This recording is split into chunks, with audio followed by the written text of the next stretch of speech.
పెళ్లి ఫిక్స్ అయిందా? తెలుగు మ్యాట్రిమోనీకి థ్యాంక్స్ చెప్పాలి. పెళ్ళంటేనే తెలుగు మ్యాట్రిమోనీనే. 26 సంవత్సరాల నమ్మకం, లక్షలాది సంతోషకరమైన వివాహాలు. తెలుగు మ్యాట్రిమోనీని డౌన్లోడ్ చేయండి. నాని అంటేనే పర్ఫెక్ట్ ప్లానింగ్ కి నిదర్శనం. ఆయన ఒక్కసారి స్కెడ్యూల్ వేసుకొని రంగంలోకి దిగారంటే టార్గెట్ ఎంత పెద్దదైనా ఆన్ టైం రీచ్ అవ్వాల్సిందే. అలాంటి నాని ప్లానింగ్ ఇప్పుడు గాడి తప్పుతుందా? లోపం ఈ హీరోలో ఉందా, లేదంటే ఈయనతో పనిచేస్తున్న దర్శకుల్లో ఉందా? పారడైజ్ మొదలయ్యాక నాని ప్లానింగ్ ఎందుకు మిస్ఫైర్ అవుతుంది?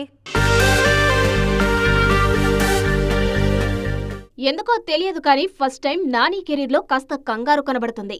ఆయన రేంజ్ పెరుగుతున్న మాట నిజమే అయినా చెప్పిన టైంకు సినిమా రావట్లేదు.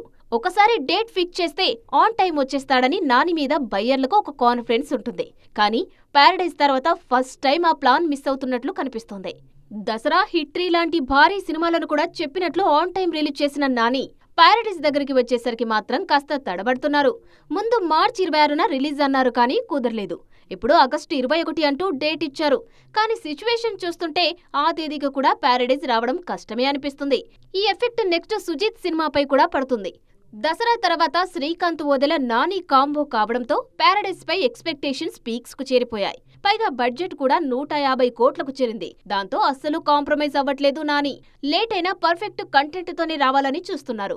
అందుకే సుజిత్ బ్లడీ రోమియో షూట్ అనుకున్న దానికంటే కాస్త ఆలస్యంగానే మొదలయ్యేలా కనిపిస్తుంది. ఇప్పుడు పెళ్లి ఫిక్స్ అయిందా? తెలుగు మ్యాట్రిమోనీకి థ్యాంక్స్ చెప్పాలి. పెళ్ళంటేనే తెలుగు మ్యాట్రిమోనీనే. 26 సంవత్సరాల నమ్మకం, లక్షలాది సంతోషకరమైన వివాహాలు. తెలుగు మ్యాట్రిమోనీని డౌన్లోడ్ చేయండి.